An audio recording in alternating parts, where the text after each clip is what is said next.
إنه لقرآن كريم في كتاب مكنون لا يمسه إلا المطهرون تنزيل من رب العالمين.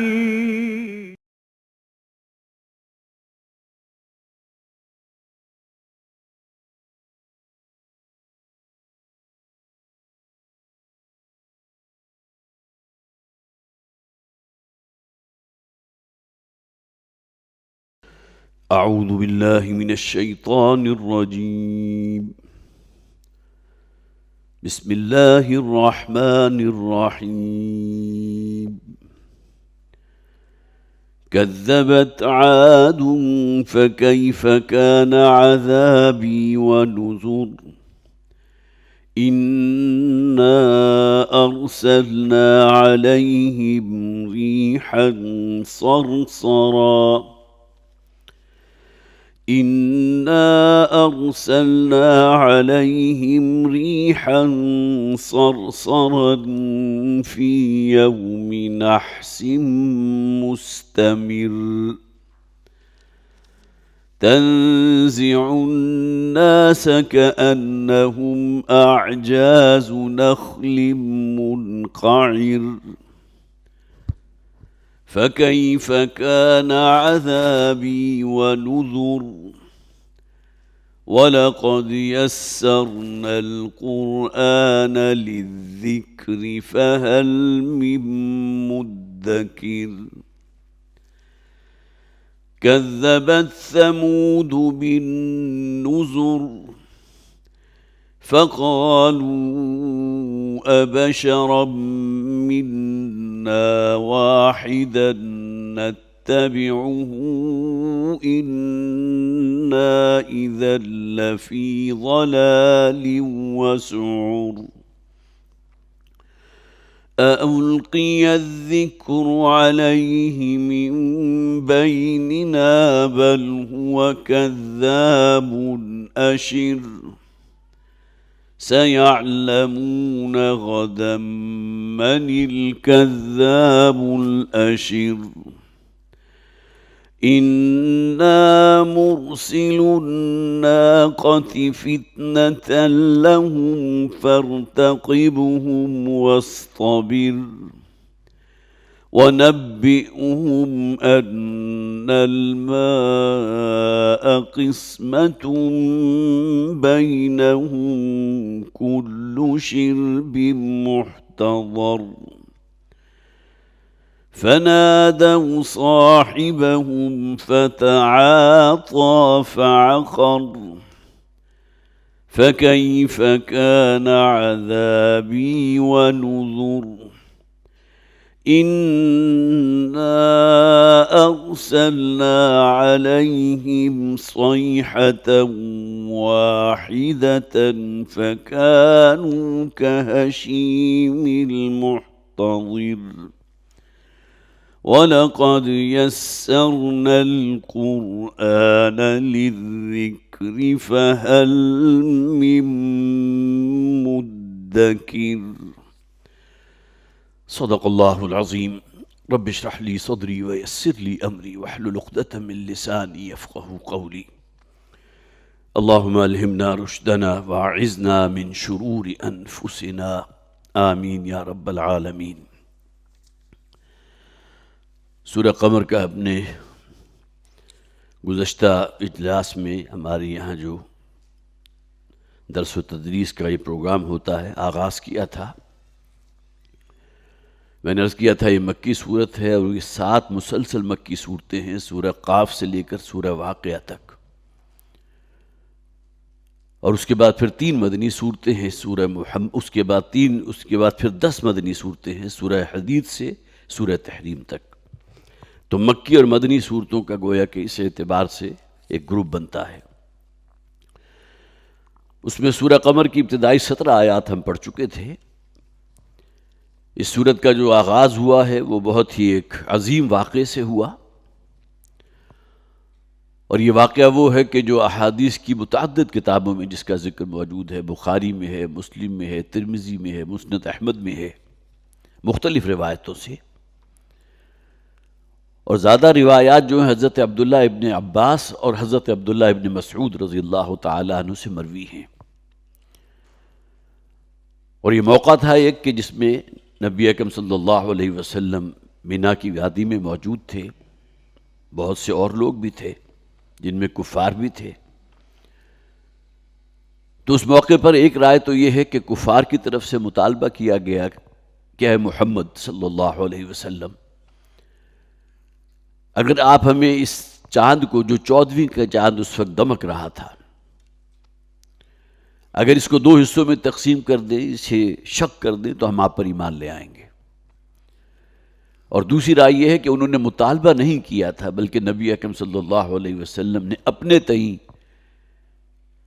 لوگوں سے کہا دیکھو چاند کو، اور اس کے بعد انگلی سے اشارہ کیا اور چاند 2 حصوں میں تقسیم ہو گیا، شق ہو گیا، شق قمر کا واقعہ۔ بہرحال اس کے بارے میں جو بھی بنیادی باتیں تھیں میں نے پچھلی مرتبہ عرض کر دی تھی۔ اور اس کے بعد پھر جہنم کا ذکر کیا گیا، آخرت کا ذکر کیا گیا، جو مکی صورتوں کا وصف ہے، جھنجھوڑنے کا انداز، خبردار کرنے کا انداز۔ تم اس دنیا کی محبت میں اس نے گرفتار ہو چکے ہو کہ شاید وہ آخرت اور مرنے کے بعد کی زندگی، اور سب سے بڑھ کر تمہیں اپنی موت ہی بھول چکی ہے۔ تو پھر نبی اکرم صلی اللہ علیہ وسلم سے کہا گیا نبی ان کو چھوڑ دیجئے ان کے حال پر، آپ اپنے آپ کو ان کے پیچھے ہلکان نہ کریں۔ ان میں جن کے اندر بھی کوئی سعادت موجود تھی وہ حضور پر ایمان لے آئے تھے، اب بقیہ لوگوں کے اوپر خام خواہ اپنے آپ کو ہلکان کرنا، فتول عنہم، چھوڑ دیجئے ان کو۔ اب یا تو موت ان کا فیصلہ کرے گی، یا اللہ کی طرف سے کوئی عذاب جو ہے ان پر اللہ کے حکم سے آئے گا۔ اور اس کے بعد پھر آیات جو ہم نے پڑھی تھی حضرت نوح علیہ السلام کا ذکر، اور قرآن حکیم میں مکی صورتوں میں جیسا کہ میں نے پہلے بھی عرض کیا تھا، جسے انباء الرسل کہتے ہیں، اور اکثر و بیشتر آغاز حضرت نوح سے ہوتا ہے، اس لیے کہ آدم ثانی حضرت نوح ہیں۔ حضرت آدم کا ذکر قرآن میں ہے 7 مقامات، بلکہ 7 صورتیں ہیں، ایک مدنی صورت اور 6 مکی صورتیں، جس میں تخلیق آدم کا ذکر ہے، تو ظاہر حضرت آدم علیہ السلام کا ذکر بھی ہے۔ پھر اور بھی بہت سے مقامات پر ہے، آدم کے 2 بیٹوں کا ذکر ہے، وَاتْلُ عَلَيْهِمْ نَبَأَ ابْنَيْ آدَمَ بِالْحَقِّ، وہ حضرت حابیل اور قابیل جو بدبخت تھا جس نے حضرت حابیل کو قتل کیا تھا، ان کا واقعہ قرآن میں موجود۔ لیکن اس کے بعد سے حضرت نوح علیہ السلام کے درمیان کا جو ایک پیریڈ ہے، اس میں اکثر و بیشتر جو بھی اللہ نے نبی اور رسول بھیجے ان کا ذکر قرآن میں نہیں ہے، سوائے حضرت ادریس علیہ السلام کے۔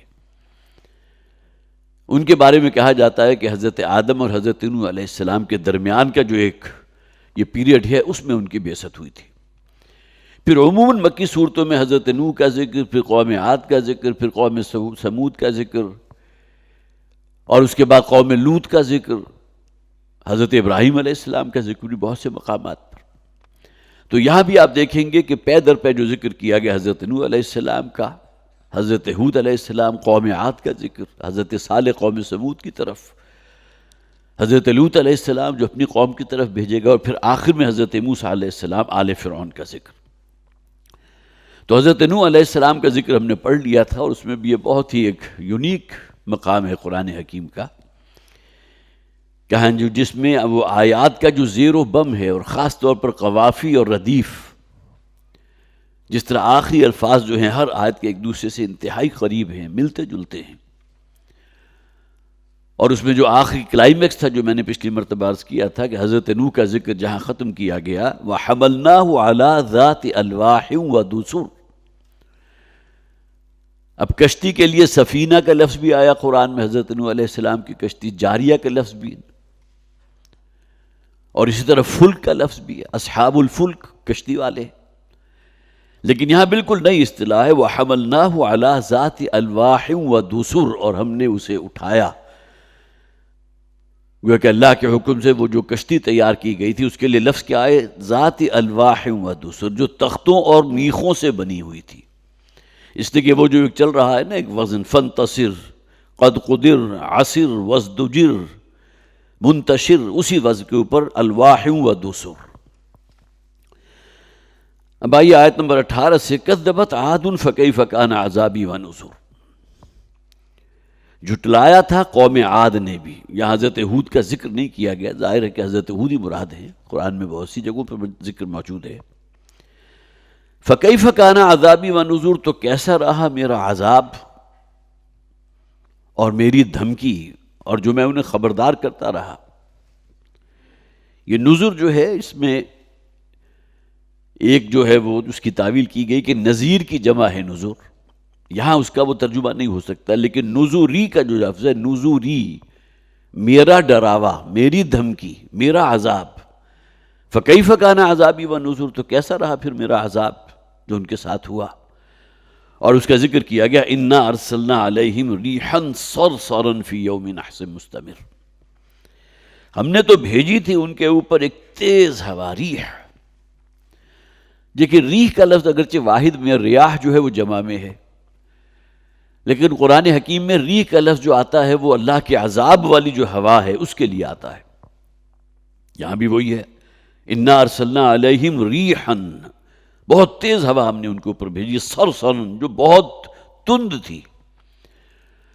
اور بعد سرسل میں، سرسل اس ہوا کو کہتے ہیں کہ جس کے اندر بہت ہی شدت کی ٹھنڈک بھی ہو۔ حالانکہ وہ عرب کا علاقہ یا یہ کہ جہاں ٹھنڈک کا عام طور پر بہت کم مواقع آتے ہیں، لیکن یہ کہ اللہ تعالیٰ کا حکم ہوتا ہے اور ان کے اوپر پھر وہ جو ہے ہوا بھیجی گئی جو انتہائی شدید ٹھنڈی ہوا تھی، یخ بستہ ہوا۔ گرم ہوا اپنی جگہ، جسے آپ لو کہتے ہیں، وہ اپنی جگہ ہے، اس کی بھی تکلیف ہے، لیکن یہ ٹھنڈی ہوا جو ہے جو ہڈیوں کے اندر گھس جاتی ہے۔ انا ارسلنا علیہم ریحا صرصرا، انتہائی سرد اور تیز و تند ہوا ہم نے ان پر بھیجی، فی یوم نحس مستمر، ایک ایسے دن میں کہ جو ان کے لیے بڑی ہی نحوست لیے ہوئے تھا، یوم نحس مستمر، اور وہ ہوا ان پر جاری رہی۔ ماضی استمراری یا استمراری کے الفاظ جو ہم استعمال کرتے ہیں، کسی شے کا جاری رہنا۔ اب معلوم ہوا اگرچہ آغاز میں صیغہ جو ہے یوم کا آیا، ایک دن، تو یہاں ایک دن سے مراد وہ دن ہے جس دن وہ ہوا ان کے اوپر چرائی گئی، لیکن سورہ حاقہ کے اندر اس بات کو کھول دیا گیا، سخرھا علیہم 7 لیال و 8 ایام، ہم نے اس ہوا کو، اس تیز و تند اور ٹھٹھرتی ہوئی ہوا جو ہے اس کو ان کے اوپر جاری رکھا 7 راتیں اور 8 دن۔ سورہ حاقہ میں اس بات کی تفسیر بیان کر دی گئی۔ القرآن یفسر بعضہ بعضا، قرآن حکیم کا ایک حصہ جو ہے دوسرے حصے کی تفسیر کرتا ہے۔ یہاں فی یوم نحس مستمر آیا، اور اس میں بھی غالباً بائبل میں موجود ہے کہ یہ ہوا جو ہے شوال کا مہینہ اور اس کی آخری بدھ تھی، اس لیے ایک تفسیر کے اندر اس کا ذکر کیا گیا۔ اور یہ باتیں چونکہ اہل عرب کی بھی سنی ہوئی تھی، لہذا وہ شوال کے مہینے کا جو آخری بدھ ہوتا تھا اسے اپنے لیے منحوس سمجھتے تھے۔ اس دن کوئی سفر نہیں کرے گا، اس دن کوئی ایسا کام نہیں کرے گا کہ جس کی جو ہے کوئی نحوست بعد میں ان کے اوپر پڑ جائے۔ گھروں کے اندر دبکے رہتے تھے کہ آج تو بڑا منحوس دن ہے، یہ ان کے ہاں بھی روایت چل رہی تھی، جبکہ ہمارے دین کے اندر جو ہے اس اعتبار سے کہیں کوئی گنجائش موجود نہیں، کوئی دن منحوس نہیں ہے۔ اور یہ بات بھی ذہن میں رکھیے کہ جن قوموں کے اوپر عذاب آیا، جس دن وہ عذاب آیا، اس قوم والوں کے لیے تو وہ نحوست تھی، لیکن وہ نبی اور رسول جو بچا لیے گئے ان کے لیے وہ گویا کہ خوشخبری کا دن تھا۔ باعث نحوست اس قوم کے لیے، آل فرعون کو غرق کر دیا گیا، لیکن آپ کو معلوم ہے بنی اسرائیل جو ہے وہ 10 محرم، جس کے بارے میں ان کا یہ خیال تھا اور واقعتاً صحیح خیال ہوگا کہ اللہ تعالیٰ نے حضرت موسیٰ علیہ السلام اور بنی اسرائیل کو قوم کے جو ہے وہ ظلم سے نجات دی تھی، اس قوم کے لیے وہ دن جو ہے وہ نحوست کا بن گیا جبکہ وہ غرق کر دیے گئے، لیکن بنی اسرائیل کے لیے وہ ایک عید کا دن تھا، جشن کا دن تھا۔ تو فی یوم نحس مستمر، اور انہیں وہ ہوا کی جو ان کے اوپر ایسے دن میں چلی ہے اور پھر وہ چلتی رہی ہے، مستمر، جو بہت نحوست لیے ہوئے تھی۔ اسی طرح سورہ حامیم سجدہ میں ایام نحسات کا لفظ آیا، وَأَرْسَلْنَا عَلَيْهِمْ رِيحًا صَرْصَرًا فِي أَيَّامٍ نَحِسَاتٍ، وہاں جمع کا صیغہ آ گیا کہ ہم نے ان کے اوپر وہ ریح بھیجی ہے جو باد سرسر تھی، بہت تیز و تند اور ٹھنڈی یخ ہوا، کہ جو ان دنوں میں جاری رہی کہ جو ان کے لیے منحوس ثابت ہوئے۔ اور ظاہر یہ 7 راتیں اور جو 7 دن اور 8 راتیں یا 7 راتیں اور 8 دن جو ہے وہ جو چلتی رہی ہے، تو اس کے بعد پھر کوئی ذی نفس جو ہے وہ زندہ نہیں بچا۔ تنزع الناس کأنہم اعجاز نخل منقعر، نزع یا کے معنی کیا آتے ہیں؟ کسی شے کو کھینچ لینا۔ عالم نزع میں ہماری جان جو ہے ہمارے جسم سے کھینچی جا رہی ہوتی، وہ عالم نزع ہے۔ تو تنزع الناس، اور وہ کھینچ رہی تھی لوگوں کو، گویا کہ کسی شخص کے لیے کھڑا رہنا ممکن نہیں تھا۔ جس طرح آپ نے ٹورنیڈو کی کبھی کوئی تصویر دیکھی ہو یا کوئی ویڈیو دیکھی ہو کہ جب وہ ایک بگولا سا چلتا ہے تو بڑی بڑی گاڑیاں اور بڑی بڑی جو ہیں وہ چیزیں اس کے اندر، وہ معلوم ہوتا ہے کہ زمین کو چھوڑ کر فضا میں کہیں بلندی کے اوپر گردش کر رہی ہوتی ہے۔ اسی طرح کا ایک جو ہے جسے ورولا بھی کہتے ہیں یا بگولا بھی کہتے ہیں، یا کہیں یہ نارنگ منڈی کے قریب بھی آیا تھا، مجھے یاد ہے، بہت عرصے پہلے کی بات ہے۔ اور وہ جو گڈھے تھے اور وہ جو گاڑیاں تھیں، ان کے جانوروں سمیت جو ہے وہ کہیں کئی کلومیٹر دور جا کر اس ہوا نے پٹخ دیے تھے۔ تو ہوا کے اندر گویا کہ وہ جو ویکوم پیدا ہوتا ہے جب وہ تیزی سے گھومتی ہے، تو اس سے بعید نہیں ہے کہ بڑی بڑی جسامت والی چیزوں کو اپنے ساتھ جو ہے وہ اکھاڑ کر لے جائے۔ تنزع الناس، وہ لوگوں کو اکھاڑے دے رہی تھی، کأنہم اعجاز نخل منقعر، اور وہ ایسے ہوئے گویا کہ اعجاز جو ہے اس کے معنی کیا ہے؟ تنے۔ نخل جو ہے وہ کھجور کو کہتے ہیں، منقعر کھجور کا وہ تنا جو جڑ سمیت اکھیڑ لیا گیا ہو۔ حالانکہ کھجور کا آپ نے اگر درخت دیکھا ہوگا، یقیناً سب نے دیکھا ہوگا، اس کا تنا بہت باریک ہوتا ہے، کوئی بہت زیادہ جو ہے وہ فربا نہیں ہوتا، اور بالکل ٹاپ کے اوپر جا کر وہ پتے ہیں جہاں وہ پھل لگا ہوا ہے۔ لیکن یہ کہ جتنی اس کی بلندی ہے اس کی جڑیں بھی زمین میں اتنی ہی گہری ہوتی ہیں۔ ایک وہ درخت ہوتا ہے جو بہت پھیلا ہوا ہے، وہ تیز ہوا آئے گی تو ممکن ہے جڑ سمیت جو ہے اکھڑ جائے، اس لیے کہ اس کی جڑ زیادہ گہری نہیں ہوتی، سطحی ہوتی ہے، اور جو دباؤ پڑتا ہے ہوا کا، آندھی کا، تیز ہوا کا، تو اس کی وجہ سے وہ اکھڑ جاتا ہے۔ لیکن کھجور کے درخت کو اکاڑنا کوئی آسان کام نہیں ہے، اس کا اوپر سے پھیلاؤ بہت کم ہے، لیکن وہ اتنی تیز و تند ہوا تھی کہ اس نے کھجور کے درخت کی طرح جو ہے ان انسانوں کو اکھاڑ دیا۔ اور سورہ حاقہ کے اندر جو الفاظ آئے، کأنہم اعجاز نخل خاویہ، یہاں بھی اعجاز آیا، گویا کہ وہ تنے جو کھجور کے تنے تھے، نخل خاویہ جو کھوکھلے تھے۔ ظاہر ہے کہ تنے کے اندر جو ہے کوئی نہ کوئی وہ پانی کو اوپر تک پہنچانے کے لیے اللہ تعالیٰ نے نظام تو بنایا، وہ ایک چینل تو ہوتا ہے۔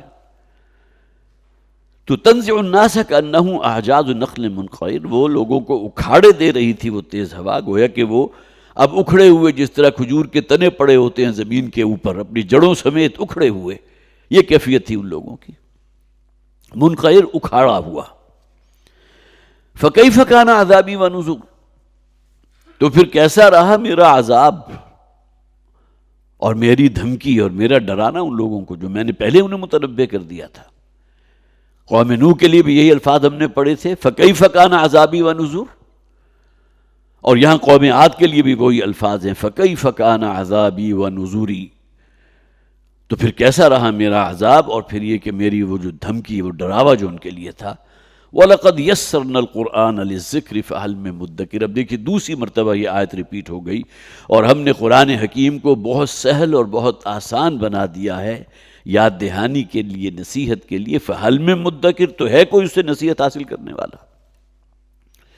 اب اس آیت مبارکہ کے اوپر بہت سے لوگوں نے بڑی اچھی اچھی بحثیں کی ہیں کہ قرآن حکیم پہ یہ تیسیر القرآن جسے کہتے ہیں، قرآن کو آسان کر دیا گیا، کس کس اعتبار سے؟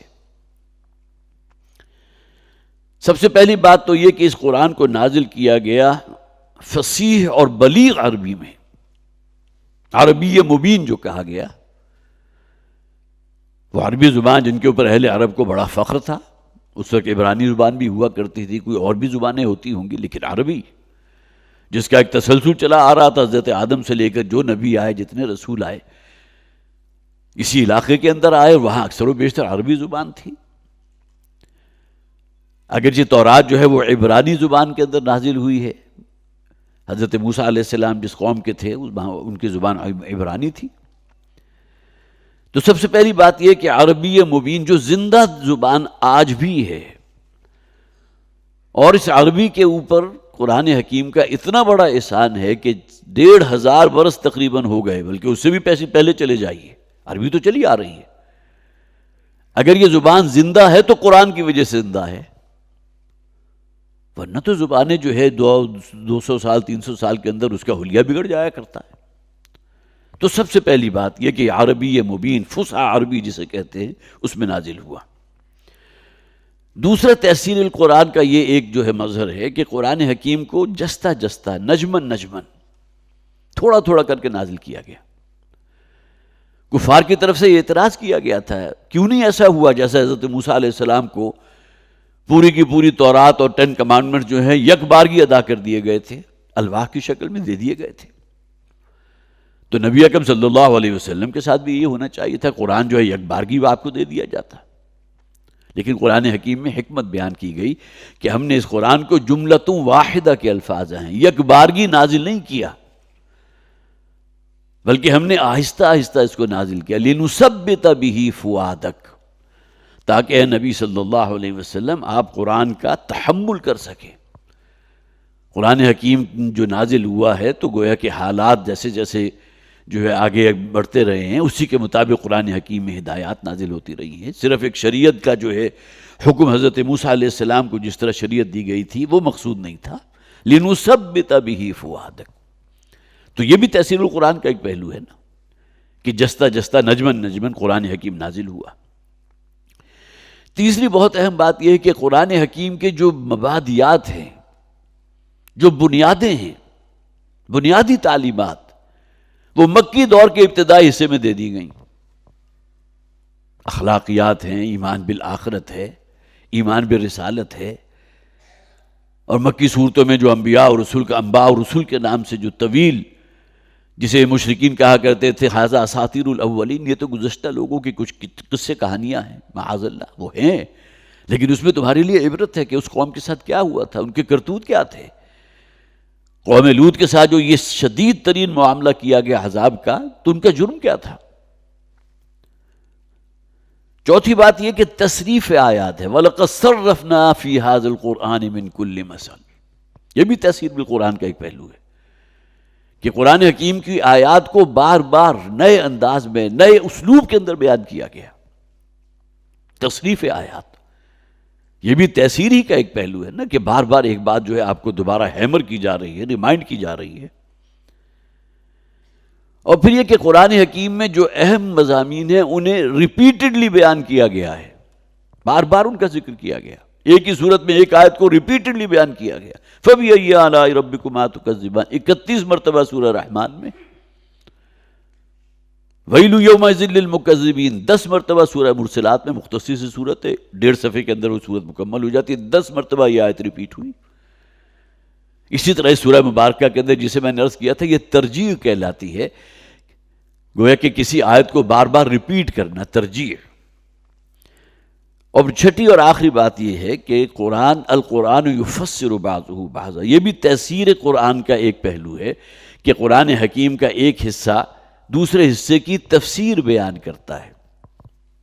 یفسر بعضہ بعضا، اور اس کی بہت سی ایسی مثالیں موجود ہیں کہ جہاں قرآن حکیم میں ایک بات بیان کی کہ اس میں کسی درجے میں ابہام موجود تھا، تو اگلی صورت میں کچھ عرصے بعد وہ آیات نازل ہو گئی کہ جس کے اندر اس ابہام کو رفع کر دیا گیا، ختم کر دیا گیا. وَلَقَدْ يَسَّرْنَا الْقُرْآنَ لِلذِّكْرِ فَهَلْ مِن مُدَّكِرٍ، ہم نے قرآن حکیم کو، اور ذکر سے مراد کیا ہے؟ یاد دہانی، تذکیر، نصیحت، عبرت آموزی، موعظت، یہ تمام ترجمے آپ کر لیجئے. لِلذِّكْرِ فَهَلْ مِن مُدَّكِرٍ، تو ہے کوئی اس سے کوئی نصیحت حاصل کرنے والا، کوئی موعظت سے سبق سیکھنے والا، کوئی عبرت پکڑنے والا؟ یہ چیلنج ہے میرے اور آپ کے لیے بھی کہ ہم تو قرآن کو مانتے ہیں نا، تو اگر اس سے ہم نصیحت اور یاد دہانی نہیں کرتے، عبرت حاصل نہیں کرتے، اور اس کے موعظت کے پہلو سے جو ہے مستفید نہیں ہوتے، تو معلوم ہوا کہ یہ آیہ مبارکہ جو فرمایا گیا کہ ہم نے تو اس کام کے لیے قرآن نازل کیا تھا، اور بہت آسان، بہت ہی سہل انداز میں نازل کیا. کذبت ثمود بالنذر. اب دیکھیے قوم سمود کا ذکر، حضرت صالح علیہ السلام ان کی طرف بھیجے گئے تھے. انہیں عاد ثانیہ بھی کہتے ہیں، اس لیے کہ قوم عاد کے متصل بعد جو ہے وہ قوم سمود ہے، عاد ثانیہ یا قوم سمود. کذبت ثمود بالنذر، اسی طرح قوم سمود نے بھی جھٹلایا تھا بالنذر، نذیر کی جمع. حالانکہ اس وقت تو حضرت صالح علیہ السلام اکیلے تھے نا، لیکن جیسا کہ پچھلی قوموں کا ایک وتیرہ رہا ہے کہ وہ ہر آنے والے نبی اور رسول کی تکذیب کرتے رہے، تو اسی ریفرنس میں بات کی جا رہی ہے. جس طرح ان لوگوں نے تکذیب کی تھی اپنے انبیاء اور رسول کی، یہی معاملہ قوم سمود نے بھی کیا. کذبت ثمود بالنذر، جھٹلایا سمود نے ڈرانے والوں کو، مراد حضرت صالح علیہ السلام. یہ ایک ہی سلسلے کی کڑی ہے. فقالوا ابشرا منا واحدا نتبعہ انا اذا لفی ضلال وسعور. انہوں نے کہا کہ کیا ہم جیسا ایک انسان. دیکھیے قرآن حکیم میں یہ اعتراض بہت سے مقامات پر نقل ہوا. ما لہذا رسول یاکل الطعام ویمشی فی الاسواق، یہ کیسے رسول ہیں کہ جو ہماری طرح کھانا پینا بھی کرتے ہیں، اور اگر کھاتا پیتا ہے انسان تو حوائج ضروریہ بھی تو اسے لاحق ہوتی ہیں نا.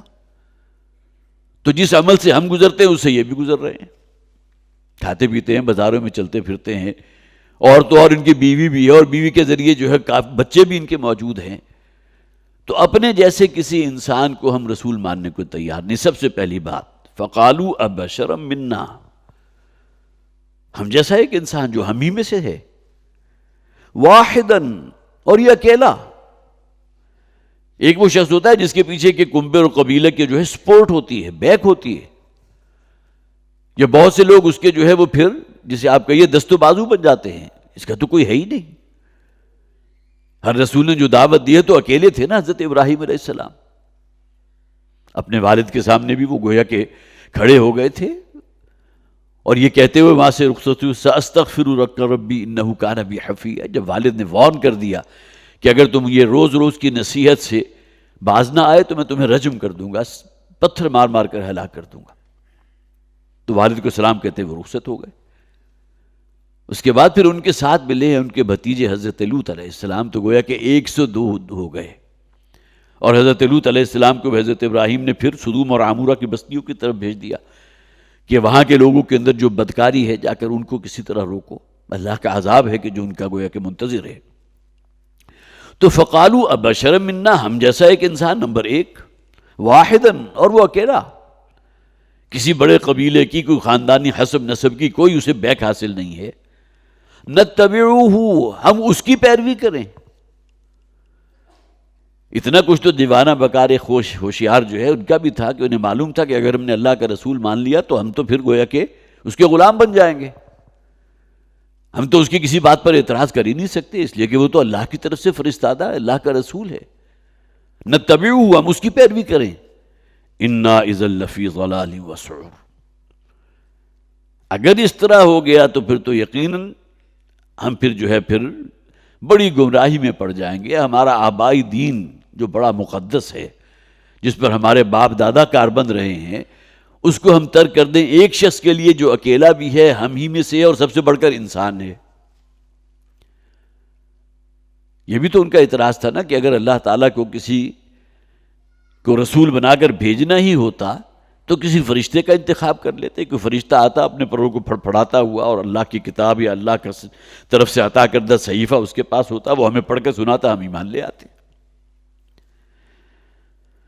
فقالوا ابشرا منا واحدا نتبعہ انا اذا لفی، ہم یقیناً اگر ایسا ہو گیا کہ ہم نے اس کی پیروی کر لی، اسے اللہ کا رسول مان لیا، لفی ضلال وسعور، تو ہم تو پھر گویا کہ بہت دور کی گمراہی میں جا پڑیں گے. اور سعور کے معنی کیا ہے؟ جنون.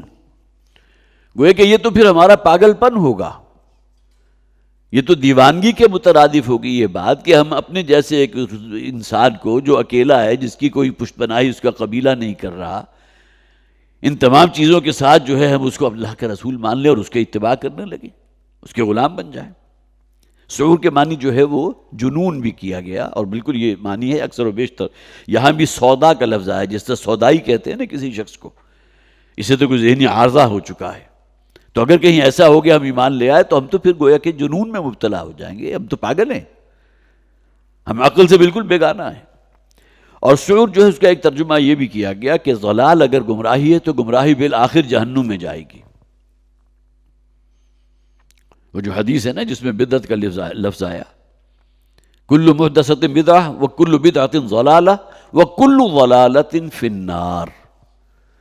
دین میں ہر وہ شے جو نئی ایجاد کر لی گئی دین کے نام پر وہ بدعت ہے، اور ہر بدعت گمراہی ہے، اور ہر گمراہی کا بالآخر انجام جو ہے وہ جہنم کی آگ ہے. تو فی ضلال و سعور گویا کہ وہ گمراہی کی جس میں ہم مبتلا ہو جائیں گے اگر اس پر ایمان لے آئے، اور اس کا نتیجہ کیا نکلے گا؟ وہ سعور، اور پھر جہنم ہمارا ٹھکانہ ہوگی. تو سعیر کا لفظ جو ہے نا، عذاب السعیر قرآن حکیم میں غالباً سورہ شورى کے اندر آیا ہے، وہ بھی جھلسا دینے والا، جلا دینے والا جہنم کا عذاب. ضلال و سعور میں دونوں چیزیں گویا کہ مراد ہو گئی. ہم یا تو پھر یہ کہ کوئی جنون ہمیں لاحق ہو گیا ہے، یا پھر ہم جہنم میں آگ میں، جسے ہم کہتے ہیں نا بھاڑ میں جاؤ. مولانا اصلاحی صاحب نے اصطلاح بھی استعمال کی ہے. بھاڑ کسے کہتے ہیں؟ آگ کا الاؤ. کسی شخص سے اگر آپ بالکل تنگ آ جائیں، اس کی بار بار کی نکتہ جاؤ بھاڑ میں جاؤ، میری طرف سے جہنم میں جاؤ. تو سعور کے معنی یہ بھی ہے کہ گویا کہ ہم تو پھر مترادف ہو جائے گی وہی بات کہ ہم جو ہے وہ پھر آگ میں ڈال دیے گئے، بھاڑ میں چلے گئے. اُلقی الذکر علیہم بیننا، کیا اتری ہے نصیحت؟ یہ الذکر سے مراد جو انہیں دیا گیا تھا. حضرت صالح علیہ السلام کو جو اللہ تعالیٰ نے حضرت اس قوم کی طرف بھیجا تھا، قوم سمود کی طرف، 2 صحیفہ انہیں دیا گیا، یا یہ کہ جو اللہ کا پیغام وہ پہنچاتے رہے. اُلقی الذکر علیہم من بیننا، کیا یہ ذکر، یہ نصیحت جسے وہ کہہ رہے ہیں اللہ کا کلام ہے، کیا یہ ہم میں سے ایک شخص کے لیے وقف ہو گئی، اس پر نازل ہو رہی ہے؟ گویا کہ معلوم ہوا کہ اس بستی میں اور بھی بڑے ایسے لوگ تھے جو بہت دولت والے تھے، بڑے باحثیت تھے، بڑے عزت والے تھے. تو آخر ایسا کیا سرخاب کا پر تھا صالح میں علیہ السلام؟ یہ میں ان کے الفاظ بیان کر رہا ہوں کہ اس نے دعویٰ کر دیا کہ میں نبی اور رسول ہوں. حالانکہ ان سے بڑھ کر بہت سے ایسے لوگ موجود تھے کہ اگر اللہ کو کسی کو نبی بنانا ہوتا تو فلاں شخص تھا نا جو بہت اعلیٰ حسب نسب والا تھا، بڑی حیثیت تھی اس کی بڑی صحت تھی. اسے چھوڑ کر جو ہے غریب گھرانے کے ایک نوجوان کو، ایک فرد کو جو ہے چن لیا گیا. یہ بھی اعتراض ان کی طرف سے. بل ہوا کذاب اشر. اب یہ کہ 2 صیغے یہاں استعمال ہوئے حضرت صالح علیہ السلام کے لیے. یہ جو کچھ کہہ رہا ہے جھوٹ کہہ رہا ہے، معاذ اللہ. کذاب مبالغے کا صیغہ ہے. گویا کہ جو یہ دعویٰ کر رہا ہے کہ اللہ کی طرف سے یہ پیغام مجھ تک پہنچا ہے اور میں تم تک پہنچا رہا ہوں، یہ جھوٹ ہے. وہ کذاب اشر. اشر کسے کہتے ہیں؟ جو بڑا شیخی خورا ہو یا ایمبیشس شخص. جیسا کہ فرعون نے کہا تھا نا اس کے درباریوں نے، بلکہ فرعون ہی نے کہا تھا حضرت موسیٰ اور حضرت ہارون کے بارے میں کہ اصل میں یہ لیڈری کرنا چاہتے ہیں، میرا تختہ الٹ کر وہ چاہتے ہیں کہ یہاں جو ہے مصر کے اوپر یہ خود قابض ہو جائیں، اور اے قوم کے لوگوں ہوشیار ہو جاؤ، یہ تمہیں اس تمہاری سرزمین سے بے دخل کرنا چاہتے ہیں، اپنی حکومت قائم کرنا چاہتے ہیں، ایمبیشس. تو اشر کے معنی جو ہے وہ شیخی خورا بھی ہے، متکبر بھی ہے، اپنے آپ کو کچھ سمجھنے والا، ہمارے آبائی دین کی تحقیر کرنے والا، اور ایک نیا دین لے کر آیا ہے. اصل مسئلہ یہ ہے کہ اسے لیڈری کا شوق ہے، یہ جو ہے اپنا غلبہ چاہتا ہے، یہ یہاں کی حکومت چاہتا ہے. بل ہوا کذاب اشر. یہ کوئی بڑائی مارنے والا متکبر انسان ہے اور بہت ہی حریص ہے، معاذ اللہ. بہرحال اس ان قوم کے الفاظ ہیں، لہذا میں وہی ترجمہ کر رہا ہوں. کذاب بھی کہا گیا حضرت صالح علیہ السلام کو، اور اشر بھی کہا گیا. سیعلمون غدا من الکذاب الاشر. ان قریب انہیں معلوم ہو جائے گا کل آنے والے دنوں میں، من الکذاب الاشر، کہ کون تھا جو جھوٹا تھا، جھوٹ پر تھا، اور کون وہ تھا کہ جس کے بارے میں تم سمجھتے تھے کہ تم وہ جو ہے بڑا ایمبیشس ہے اور بہت ہی شیخی خورا ہے، بڑا متکبر ہے، اپنے آپ کو کچھ سمجھنے والا ہے. وہ وقت زیادہ دور نہیں ہے. اور اس کے بعد ظاہر ہے کہ پھر وہی ہوا جس کا آگے ذکر بھی آ رہا ہے کہ آخر صبر کے پیمانے جو ہیں، یہ اصطلاح شاید مناسب نہیں ہے کہ اللہ کے صبر کا پیمانہ جو ہے وہ بھر گیا، معاذ اللہ. اللہ تعالیٰ جو ہے وہ تو بہت ہی صبار بھی ہے، شکور بھی ہے. لیکن یہ کہ بہرحال جو نبی ہوتا ہے وہ تو بالآخر چیخ اٹھتا ہے نا ایک موقع پر، جیسا کہ ہم نے حضرت نوح علیہ السلام کے ذکر میں پڑھا بھی تھا، انی مغلوب فانتصر. میں تو مغلوب ہوا چاہتا ہوں، معلوم ہوتا ہے میری قوم جو ہے میرے اوپر غلبہ حاصل کر لے گی، تو اے پروردگار تو اب انتقام لے ان سے، فانتصر، میری مدد فرما، ان سے انتقام لے۔ تو سیعلمون غدا من الکذاب الاشر، تو عنقریب معلوم ہو جائے گا، وہ کل زیادہ دور کی بات نہیں ہے، کہنے کو تو غدا کہا گیا کل، لیکن آنے والے دنوں میں عنقریب پتہ چل جائے گا کہ کون تھا کہ جو جھوٹا تھا، کیا حضرت صالح جھوٹے تھے یا قوم جھوٹی تھی، اور کون تھا کہ جو بڑا شیخی خورا تھا، جو تکبر لیے ہوئے تھا، کیا حضرت صالح علیہ السلام تھے یا قوم کے اندر وہ تکبر موجود تھا۔ انا مرسل الناقۃ فتنۃ لہم، اب ہم بھیجا چاہتے ہیں، بھیج رہے ہیں ایک اونٹنی کو۔ اب دیکھیں ایک ورژن یہ بھی کیا جاتا ہے کہ قوم نے مطالبہ کیا تھا، یہ جو سامنے چٹان ہے یہ شق ہو اور اس میں سے ایک اونٹنی برآمد ہو ہماری نگاہوں کے سامنے تو ہم ایمان لے آئیں گے۔ لیکن قرآن حکیم میں اونٹنی کا ذکر ہے، بہت سے مقامات پر ناقۃ اللہ کا ذکر ہے، سورہ شمس کے اندر ناقۃ اللہ وسقیاھا، یہاں بھی ناقہ کا لفظ آ گیا، اور ہم نے پھر بھیجا، یا ہم بھیجنے والے ہیں، یا ہم نے بھیجا ایک اونٹنی کو فتنۃ لہم، جو ان کے لیے ایک بہت بڑی آزمائش بن گئی۔ اور اس میں ممکن ہے بائبل کی روایات بھی، وہ بہت ہی دیو ہیکل قسم کی اونٹنی تھی، اور یہ بات بھی الفاظ جو ہے یہ بیان کیے جاتے ہیں کہ وہ چٹان جو ہے وہ پہاڑ شق ہوا اور اس کے اندر سے ایک زندہ اونٹنی برآمد ہو گئی، اور وہ گابھن تھی، اسے حمل تھا، اور اس نے جو ہے پھر وہ ایک بچہ بھی جنا۔ یہ تمام چیزیں جو ہے اس کی تفصیل میں آتی ہیں، اکثر و بیشتر تفاسیر کا مطالعہ کریں تو یہ تمام چیزیں مختلف روایات کی بنیاد پر اکٹھی کی گئی ہیں، لیکن بہرحال اس میں کوئی شک نہیں ہے کہ اللہ تعالیٰ نے ایک اونٹنی کو جو اسی قوم کے مطالبے پر تھی، یا اللہ تعالیٰ نے معجزہ حضرت صالح علیہ السلام کو عطا فرمایا تھا، اور ظاہر ہے کہ پھر جب اس کو کوئی شخص رد کر دے تو پھر قوم جو ہے اس کو معاف نہیں کیا جاتا، اسے تباہ و برباد کر دیا جاتا ہے۔ فتنۃ لہم، جو ان کے لیے بڑی آزمائش بن گئی، فرتقبہم واصطبر، تو اے صالح علیہ السلام تو آپ ذرا اب ان کے انجام کا انتظار کیجئے، واصطبر، ذرا تھوڑا سا تحمل اور برداشت کیجئے، اب زیادہ دیر کی بات نہیں ہے۔ انہوں نے مطالبہ کیا تھا، ان کا مطالبہ پورا کر دیا گیا، ایمان نہیں لائے، نتیجہ کیا نکلنا چاہیے تھا وہی ہوا، پھر اللہ تعالیٰ کی طرف سے عذاب آیا، بڑا شدید عذاب آیا، جس کے ذکر اگلی الفاظ میں آ جائے گا۔ تو فرتقبہم، تو آپ ان کے انجام کا انتظار کیجئے، واصطبر، اور ذرا تھوڑا برداشت کیجئے، ابھی تھوڑا عرصہ جو ہے آپ اور صبر سے کام لیں، ان کا انجام بہت برا ہونے والا ہے۔ وَنَبِّئْهُمْ أَنَّ الْمَاءَ قِسْمَةٌ بَيْنَهُمْ كُلُّ شِرْبٍ مُحْتَضَرٍ،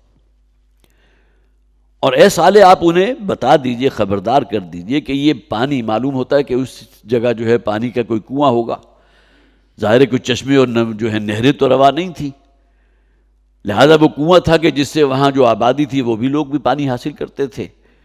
اور یہ بات ایک آزمائش جو کہا گیا، اس اونٹنی کو آزمائش بنا دیا گیا، تو اللہ تعالیٰ کے ذریعے، اللہ تعالیٰ نے حضرت صالح علیہ السلام کے ذریعے یہ قوم کو یہ پیغام قوم کو پہنچا دیا کہ اب یہ جو باری کا دن، ایک دن جو ہے مخصوص ہوگا اس اونٹنی کے لیے جو ناقۃ اللہ ہے، وہ اس سے سیراب ہوگی، وہاں سے پانی وہ پیے گی۔ اس دن کوئی اور نہ پانی پی سکتا ہے، نہ اپنے کھیتوں کو دے سکتا ہے، نہ اپنے مویشیوں کو پلا سکتا ہے، اور پھر اگلا دن جو ہے وہ پوری قوم کے لیے ہوگا، آپ خود بھی پئیں، مویشیوں کو بھی پلائیں، وہاں سے نکال کر گھر میں سٹاک کر لیں یا کہیں بھی کسی استعمال میں لے آئیں۔ تو یہ کہہ دیا گیا کہ وَنَبِّئْهُمْ أَنَّ الْمَاءَ قِسْمَةٌ، کہ بانٹ ہے اس پانی کی، اس کنویں سے جو پانی حاصل کیا جائے گا تو ایک دن کی باری جو ہے اس ناقۃ اللہ کی ہے، اس اونٹنی کے لیے ہے، اور پھر دوسرے دن جو ہے پھر قوم گویا کہ وہ آزاد ہے، وہ اپنے طور پہ جو بھی اسے نفع حاصل کرنا چاہے کہ کل شرب محتضر، اور ہر ایک کو اپنی باری کے دن ہی حاضر ہو، محتضر حاضر ہونا ہے۔ یہ نہیں ہوگا کہ اونٹنی کی باری ہو اور یہاں سے جو ہے قوم کے سردار جو ہے کہ میں تو بہت اونچا جو ہے ان کا جو ہے بہت ہی مالدار شخص ہوں یا بہت صاحب حیثیت ہوں، مجھے بھی حق ہے پانی لینے کا، نہیں، یہ اللہ نے ایک فیصلہ کر دیا، اب یہ آزمائش بن گئی ان کی۔ ظاہر ہے کتنا عرصہ اس پر کہ اس کے اوپر وہ رہتے، ایک پورا کا پورا دن ہی جو ہے ان کے لیے نکل گیا کہ اس سے وہ پانی حاصل ہی نہیں کر سکتے۔ اگلے دن ٹھیک ہے گھر کے اندر سٹاک کر لیں، اپنے استعمال کے لیے جو چاہے کریں، لیکن بہرحال ان کے لیے تو ایک بہت بڑی آزمائش بن گئی۔ فنادوا صاحبہم، بالآخر وہ تنگ آ گئے اس اونٹنی سے۔ اب کتنا عرصہ گزرا قرآن حکیم یہ تفسیر بیان نہیں کرتا، چند مہینے گزرے ہیں، چند سال گزرے ہیں، چند ہفتے گزرے ہیں، اس کی تفسیر نہیں ہے، لیکن یہ کہ بالآخر جسے آپ کہیے کہ پیمانہ صبر جو ہے اس قوم کا، ان ناہنجاروں کا بالکل جو ہے لبریز ہو گیا۔ فنادوا صاحبہم، اور پھر انہوں نے پکارا اپنے ایک صاحب کو، اب اس کے بارے میں بھی اسرائیلی روایات بھی ہیں اور بعض مفسرین نے، بلکہ حواشی میں بھی اس کا ذکر موجود ہے کہ اس علاقے کی جو ہے کوئی بدکار عورت تھی، فاحشہ عورت تھی، زانیہ عورت تھی، جس کا ایک بیٹا تھا، وہ بھی گویا کہ ولد الزنا تھا، اس کا جو پروفیشن تھا، جو اس کا پیشہ تھا، اسی کی بنیاد پر وہ اولاد اسے ملی۔ اب وہ بیٹا جو اس اپنے پورے علاقے کا بڑا ایک بدماش قسم کا شخص تھا، لہٰذا اسے بلایا، فنادوا صاحبہم، تو انہوں نے پکارا اور بلایا اس شخص کو جو ان کا ایک ساتھی تھا، جو صاحب تھا، جو سرغنہ تھا، جو گویا کہ اس پورے علاقے کے اندر مشہور تھا، اپنی والدہ کے حوالے سے بھی اور خود اپنی ذات کے ولد الزنا بھی تھا۔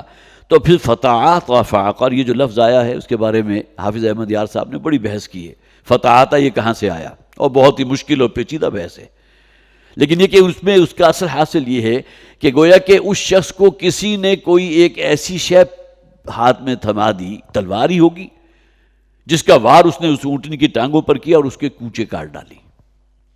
اب اس سے بھی محسوس ہوتا ہے کہ وہ بڑی دیو قامت قسم کی اونٹنی تھی، کوئی عام اونٹنی نہیں تھی، اس لیے کہ کونچ جو ہے وہ تو بالکل نیچے، پڈلی کے نیچے کی ایریے کو کونچ کہتے ہیں، اور ہم بھی جو کھڑے ہوئے ہیں، جو کھڑے صرف اسی بنیاد کے اوپر ہیں کہ ہمارا یہ جو بالکل ایڑی ہے، اس کے ساتھ ایک موٹا ٹینڈن ہے کہ جس نے گویا کہ پورے ہمارے جسم کو سہارا دے کر رکھا ہوا ہے، اور اس ٹینڈن کو اگر کاٹ دیا جائے تو انسان کھڑا رہ ہی نہیں سکتا۔ اب ظاہر ہے وہ کھڑا نہیں رہے گا تو وہ اونٹنی کہاں سے کھائے پیے گی، نتیجتاً اس کی موت واقع ہو گئی، یا اس میں یہ بھی بات مفسرین نے لکھا ہے کہ اس کو پھر انہوں نے ہلاک کر دیا، اس کا گلا کاٹ دیا، جو بھی کیا۔ فعقر کا لفظ آیا، عقر کے معنی کاٹ ڈالنا، فتعاطى فعقر، تو اس شخص نے، وہ جو اس قوم کا بدکار سے ایک شخص تھا، اس نے وہ تلوار یا کوئی آلہ اپنے ہاتھ میں ایسا لیا، کسی نے اس کے ہاتھ میں تھمایا اور اس نے وار کیا، جس کی وجہ سے اس نے فعقر، اس کی کونچے اور اس کے پیر جو ہے وہ کاٹ ڈالے۔ ابھی پچھلے دنوں میری ایک صاحب سے ملاقات ہوئی تھی، میں اپنے وہ دانتوں کے سلسلے میں، ایک میرا ناغہ بھی یہاں ہوا اسی بنیاد پر، تو انہوں نے اپنا ایک واقعہ بتایا، وہ ایک اولڈ ہوم چلا رہے تھے، تو وہاں ایک خاتون موجود تھی۔ اب یہ واقعہ سن کے ان کی آنکھوں میں بھی آنسو آ گئے، اور ظاہر ہے کہ آدمی برداشت نہیں کر سکا کہ ان کا بیٹا اپنی اس والدہ سے اس درجے تنگ تھا۔ اب ظاہر ہے کہ والدہ جو کچھ بھی ہے، جو کہا گیا نا، وَلَا تَقُلْ لَهُمَا أُفٍّ وَلَا تَنْهَرْهُمَا وَقُلْ لَهُمَا قَوْلًا كَرِيمًا، 3 مرتبہ، 3 انداز میں۔ بعض اوقات بڑھاپے کے اندر انسان جو ہے کوئی ایسی بات کہہ جاتا ہے، اس کے اوپر جو ہے غضبناک ہو جائے اگر اولاد زبان درازی کرنے لگے، اور پھر یہ ہے کہ چیخو پکار کرنے لگے یا ہاتھ بھی اٹھا لے، تو معلوم ہوا کہ اس کے اس بیٹے نے، جس کو اس نے پال پوس کر بڑا کیا تھا، اپنی والدہ کی ایک دونوں ٹانگوں کی یہ کونچے کاٹ ڈالی، اور اس کو ایک گٹھری میں لپیٹ کر میو ہاسپٹل کے باہر جو ایمرجنسی ہے وہاں چھوڑ کر چلا گیا۔ اب آدمی جو ہے کسی کے اوپر، جسے آپ کہیے کہ حیوانیت اور درندگی، اس کا تصور نہیں کر سکتا، اپنی حقیقی والدہ کے ساتھ اس نے یہ سلوک کیا۔ اور اس کے بعد پھر یہ ہمارے جو تھے ڈاکٹر صاحب، ڈینٹسٹ ہیں، وہ پھر جا کے جب میو ہاسپٹل وہ جاتے تھے اسی طرح کہ اگر کوئی لاوارث ہے، کسی کا کوئی نہیں ہے، تو اس کو لا کر شیلٹر ہوم انہوں نے بنا دیا تھا، اور اس میں ایک وقت میں 50-50 60-60 جو ہے مرد و خواتین کو بالکل الگ رکھا ہوا تھا، تو لا کر پھر وہاں، اور وہ ساری عمر انہوں نے پھر اسی طرح، اس لیے کہ چل ہی نہیں سکتی وہ۔ اب کیا ایسا ظلم جو ہے وہ جرم اس سے سرزد ہوا تھا والدہ سے، کہ جس کی بنیاد کے اوپر اس اولاد نے یہ سلوک کیا اپنی والدہ کے ساتھ۔ تو وہاں بھی انہوں نے جو مجھے خاص طور پر بتایا، اس کے یہ ٹینڈن اس نے کاٹ دی، یہ نہیں کہ اس کو ہلاک کرنا مقصود تھا یا کچھ تھا، لیکن جسے آپ کہیے اندر جو ایک بہیمیت ہے، اس کا آپ اندازہ کیجئے کہ اب گویا کہ اس کو بالکل اپاہج اور معذور کر دیا کہ وہ چل ہی نہیں سکتی، وہ کھڑی نہیں ہو سکتی تو چلے گی کیا۔ فتعاطى فعقر فكيف كان عذابي ونذر، تو اس نے اس پر ایک وار کیا اور اس کی کوچے کاٹ ڈالی۔ فكيف كان عذابي ونذر، تو پھر کیسا رہا میرا عذاب اور میرا ڈراوا، میری دھمکی جو میں نے تمہیں تنبیہ کر دی تھی پہلے، جس کا بالآخر ظہور ہوا۔ اور اس کے بعد جو ہے آگے ذکر آ رہا ہے، انا ارسلنا علیہم صیحۃ واحدہ، اور پھر ہم نے ان کے اوپر بھیجی ایک چنگھاڑ اور چیخ۔ دیکھیے ایک چیخ تو انسانی ہوتی ہے، یا کوئی آپ کے جیٹ انجن جو ہے اگر فل تھروٹل کے اوپر اپنی آواز نکالے تو وہ بھی شاید انسان کے لیے قابل برداشت نہیں ہوتی، لیکن یہ کہ اللہ تعالیٰ اگر کسی فرشتے کو حکم دے اور وہ چنگھاڑ اور چیخ بلند کرے تو اس کی کیفیت کیا ہوگی۔ تو نتیجہ کیا ہوا کہ پوری قوم جو ہے اسی چیخ کی جو ہے وہ دھمک کہہ لیجیے، چنگھاڑ، اس کی وجہ سے ہلاک ہو گئی۔ انا ارسلنا علیہم صیحۃ واحدۃ، اس میں دونوں مفہوم ہیں، بس وہ ایک ہی چیخ کے مار تھے۔ گویا کہ بڑے بڑے جو فرعون اور متکبر لوگ وہاں موجود تھے، جنہوں نے حضرت صالح علیہ السلام کے اوپر کیا کیا اعتراضات نہیں کیے کہ ہم اس پر کیسے ایمان لے کر آئیں، اس کا تو معاملہ یہ ہے، اور اس کے بعد وہ صرف ایک چیخ کے مار تھے، اس میں ان کی سب کی جان نکل گئی۔ گویا کہ یہ ان کی حیثیت تھی۔ جس طرح آج کا بھی انسان خواہ اپنی ذات میں کتنا ہی اپنے آپ کو فرعون سمجھتا ہو، لیکن ایک ہلکا سا جو ہے کہیں چھوٹی سی رگ جو ہے دماغ کی اگر پھٹ گئی تو وہ اس کی موت کا سبب بن جاتی ہے، جو عام طور پر کہا جاتا ہے، لیکن مجھے معلوم نہیں کہ اس کی یہ روایت کس حد تک صحیح ہے کہ نمرود کی موت، جو بادشاہت بلکہ خدائی کا ہی دعوے دار تھا نا، وہ بھی اس کی موت بھی ایک مچھر کی وجہ سے ہوئی تھی۔ مچھر کی حیثیت کیا ہے؟ جس کو کہا گیا ہے کہ اللہ تعالیٰ ان اللہ لا یستحیی ان یضرب مثلا ما بعوضۃ فما فوقها، مچھر اتنی بے وقت، آج اس کی وقت کا ہمیں اندازہ ہے کہ ڈینگی کی وجہ سے ہزاروں افراد جو ہیں وہ اس دنیا سے چلے گئے، لیکن مچھر کی اپنی جگہ حیثیت کیا ہے؟ تو وہ جو نمرود وقت تھا، اس کی موت بھی ایک مچھر کی وجہ سے ہوئی تھی کہ وہ مچھر کے اس کی ناک کے اندر گھسا ہے اور اس نے اندر جا کر جو فساد برپا کیا، اس کی وجہ سے موت وارد ہو گئی۔ تو یہ پوری قوم صرف ایک چیخ اور ایک چنگھاڑ ہی کی مار تھی، اسی سے سب کے دم نکل گئے، اور اس سے یہ بھی مراد لیا جاتا ہے کہ صیحۃ واحدۃ، وہ چیخ جو مسلسل واحدہ، گویا کہ جب تک ہر شخص کی جان نہیں نکل گئی وہ چیخ ان کے اوپر مسلط رہی، وہ چنگھاڑ جو ہے وہ سنتے رہے۔ فکانوا کحشیم المحتضر، اور وہ ایسے ہو گئے گویا کہ روندی اور چورا ہوا کوئی گھاس ہو۔ محتضر کا جو لفظ آیا، محتضر وہ اصل میں اس باڑ کو کہتے ہیں جو آج بھی اہل عرب یا مختلف لوگ کے جو اپنے ساتھ مال مویشی ڈھور ڈنگر ہوتے ہیں، بھیڑ بکریاں ہوتی ہیں، تو رات کو جو ہے وہ جسے باڑا کا لفظ ہم نکالتے ہیں وہ باڑے کے اندر داخل کر دیتے ہیں۔ اب تو باڑے کی جو ہے پختہ دیواریں تعمیر کی جاتی تھی، لیکن پہلے عام طور پر کیا ہوا کرتا تھا، جھاڑ جھکاڑ ہے، کوئی کانٹے والی جھاڑیاں ہیں، کچھ درختوں کی ٹہنیاں ہیں، ان کو کاٹ کر ایک اونچا سا جس کو کوئی کراس نہ کر سکے، کوئی بھیڑیا اس کے اندر جو ہے نقب نہ لگا سکے، تو جو بھی ان کا باڑا ہوتا تھا اس کے ارد گرد جو ہے وہ قائم کر دیتے تھے، یہ باڑ ہوتی تھی۔ اب ظاہر ہے درختوں کی شاخیں ہیں، یہ کانٹے والی جو ہیں کوئی جھاڑیاں ہیں، کچھ عرصے کے بعد وہ بالکل اپنی سٹرنتھ کھو جاتی تھی اور وہ چورا چورا ہو کر گویا کہ اب وہ کہنے کے تو باڑ ہے، لیکن ذرا بھی آپ اسے ٹچ کریں گے تو ڈھہ جائے گی، اس کے اندر کوئی جان ہی نہیں ہے، کوئی تڑخ موجود ہی نہیں۔ تو گویا کہ پھر چورا چورا ہونے کا جو لفظ ہے نا، کہ کسی شے کا جو بالکل ریزہ ریزہ ہو جانا، بالکل بوسیدہ ہو کر، تو پھر وہ ایسے ہو گئے فکانوا کحشیم المحتضر، گویا کہ وہ باڑ کے جو مرور ایام کی وجہ سے بالکل چورا چورا ہو چکی ہو۔ یہ حشر ہوا اس قوم کا، وہ قوم جو قوم سمود کہلاتی ہے، عاد ثانیہ کہلاتی ہے، بڑی مہذب بڑی متمدن قوم تھی۔ ہے شین میم اس کا مادہ جو ہے وہ عام طور پر آتا ہے کسی شے کو ٹکڑے ٹکڑے کرنا، حشم۔ اسی پر ایک صاحب نے یہ بھی رائے دی کہ یہ ہاشم، بنی ہاشم کیوں کہلاتے تھے؟ یہ بھی اصل میں اس کا مادہ وہی ہے کہ ان کے جو بزرگ ہوتے تھے، جس طرح ہمارے ہاں بھی آج کل چوری کہلاتی ہے نا، کہ روٹی پکائی، اس کے چھوٹے چھوٹے ٹکڑے کیے، پھر گھی کے اندر جو ہے اس کو جو ہے خوب اچھی طرح گوندھ لیا، اس کے اوپر جو ہے کوئی شہد ڈال دیا یا میٹھا ڈال دیا، تو بہترین کھانے کے لیے ایک جو ہے سویٹ ڈش بھی بن گئی اور بہترین غذا بھی ہوتی تھی۔ تو یہ آل ہاشم اس وجہ سے کہلاتے تھے کہ یہ ان کے جو آباء و اجداد تھے وہ یہ کام کیا کرتے تھے۔ حشم کے معنی کسی شے کو چورا چورا کر دینا، چھوٹا چھوٹے ٹکڑوں میں تقسیم کر دینا۔ تو وہ روٹی کے جو ہے اس طرح چھوٹے ٹکڑے چوری بنا کر جو ہے وہ جو آتے تھے حج کرنے کے لیے، قرآن حکیم میں ذکر ہے نا کہ مساجد کو آباد کرنے والے، اسی طرح بیت اللہ کی جو ہے مہمان نوازی کرنے والے، حج تو اس زمانے میں بھی ہو رہا تھا، حضور کی بعثت سے پہلے بھی ہو رہا تھا۔ تو بنو ہاشم جو ہے ان کو یہ پھر باقاعدہ یہ لقب بھی دے دیا گیا۔ ممکن ہے ان کے کسی بزرگ کا نام بھی یقیناً ہاشم ہوگا، لیکن مراد اسے یہی لی گئی کہ وہ بہت ہی خوبصورت جو ایک ڈش ہوتی ہے اس کو تیار کر کے وہ حاجیوں کی مہمان نوازی کرنے والے۔ فکانوا کحشیم المحتضر، تو وہ ایسے ہو گئے گویا کہ وہ روندی ہوئی باڑ ہو کہ جو چورا چورا ہو چکی ہو۔ وَلَقَدْ يَسَّرْنَا الْقُرْآنَ لِلذِّكْرِ فَهَلْ مِن مُدَّكِرٍ، اور ہم نے قرآن حکیم کو بہت سہل اور بہت آسان کر دیا ہے یاد دہانی کے لیے۔ وہی تمام الفاظ نوٹ کر لیجئے، تعلیم کے لیے، نصیحت کے لیے، موعظت کے لیے، یاد دہانی کے لیے، عبرت کے لیے۔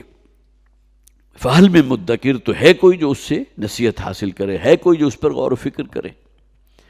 یہ جیسا کہ میں نے عرض کیا تھا، یہ 4 مرتبہ یہ آیت مبارکہ ریپیٹ ہوئی ہے، اور اس میں گویا کہ ہمیں بھی ابھارا جا رہا ہے قرآن حکیم کا علم حاصل کرو، اس سے اپنے آپ کو سیراب کرو، اس پر غور و فکر کرو، اور پھر یہ کہ اس سے اپنے لیے عبرت حاصل کرو. پہلی قوموں کے اگر یہاں احوال موجود ہیں، انباء و رسل ہیں، تو وہ اسی کام کے لیے ہیں تاکہ تمہیں معلوم ہو کہ کس قوم کا کیا جرم تھا اور اللہ تعالیٰ کی طرف سے کیا عذاب انہیں دیا گیا. بارک اللہ لی ولکم فی القرآن العظیم ونفعنی وإیاکم بالآیات والذکر الحکیم.